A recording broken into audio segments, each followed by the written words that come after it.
Could you begin just by telling me your story and how you managed to get into the sport?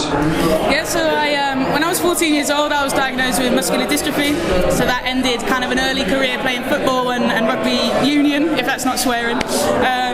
So I had to find a new sport, and initially found wheelchair basketball. And had a fairly, successful career with that. But in 2018, 2019, my friend was like, "Come try league," and I was like, "Okay, I can catch a ball and push a chair. Like, how hard could it be?" But it turns out it's pretty hard. But I fell in love straight away, just to have a rugby ball back in my hands, to have that collision, that aggression, that mentality of the game was just incredible. And even to be able to go and talk to my brothers about having a rugby ball back in my hand was amazing. So yeah, I fell in love straight away and kind of signed to the Super League in 2020, and things have just been wild since then. So before you were diagnosed, you were always just a sporty kind of person? You love sport? Yeah, sport's always been such a big part of my life, my family's life. It's such a safe space and escape from just drama. Everyday daily drama. You can come to sport and switch off and just be around that social environment, that team environment is just so important. At the time of the diagnosis, did you think that was it for your sporting career, or did you always know that there's an opportunity in disability sports?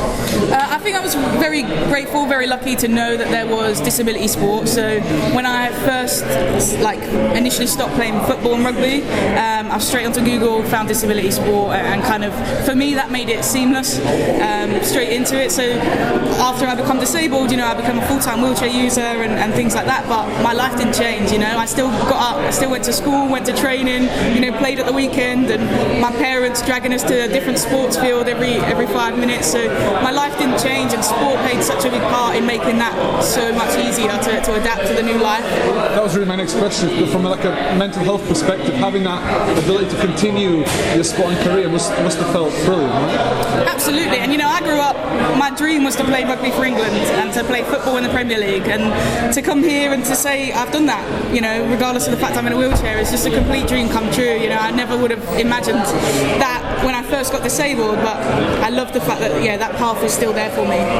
What do you think is next for wheelchair rugby? Because we all saw the explosion after the World Cup, but how big can it actually get, do you think? I'd love to see it, bigger and better every year. The people behind the scenes are working so hard to make sure that happens, so I have every faith that it will just continue to grow, and who knows what that looks like in 5 years, 10 years, let alone just after this year. We're set for the biggest year yet for our Super League and for the competition, for the England squad, for the other nationalities coming through.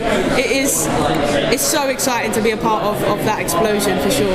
You obviously play for London, so it's a massive commitment travelling up and down almost every couple of weeks. What is the motivation for that level of commitment? It's the team around you, of course, you get up at 4 o'clock in the morning to battle the A1 to go play like Leeds or Hull or Halifax, whoever, so it's definitely tough, but when you've got the team behind you, you do it for your team, don't you? You go to battle for your team, you battle the A1, you battle the M1 for your team just as much as you battle the Tom Halliwells and your Wayne Boardmans of the game, so part of that journey is just a downside of being the only team in the South, but from a championship perspective, the division below us, it's incredible to see that exploding and to have more teams in the South coming through. There's a team in Essex now, Kent's exploding with participation, so hopefully as they kind of grow and get into the Super League one day, we won't be trekking up north every weekend.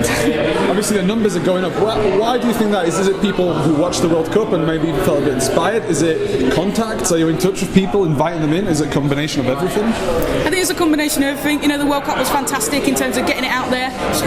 What we'd been shouting about for so long could finally be shouted about for us. There was fantastic coverage off the BBC.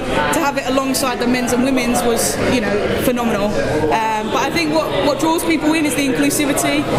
Men, women, able, disabled, whatever your religion, sexual orientation, it is the most inclusive sport in the world. For me, I always say I'm a female, gay, disabled Jew, but when I come and play rugby league, I'm unboxed. When I'm here, I'm just Freya. It doesn't matter. Any of your things. If anything, it brings strength to the team, but I can just be me here, and I think that's what draws people in. Fathers, sisters, mothers, brothers, everyone can just come play together together, and it's a beautiful thing to see, really. And I think you don't really. I'm trying to think of examples in other sports, and I can't. I think this is the only one, right? The only sport where that is possible. I think. Am I right? I think it is the only, especially when you've got someone with a disabled son playing with their mum or their dad or uncles, aunties. Everyone can just play together. It is once in a lifetime, especially all the way to the top. So from development right the way through to the England programme, it is mixed and open category. So anyone can come and anyone can play, and that's what we love shouting about, and that's what we want people to come do. So if you're seeing it and you've not tried it, come down and play, because we want you in chairs, we want you trying it, we want more people involved in this amazing sport.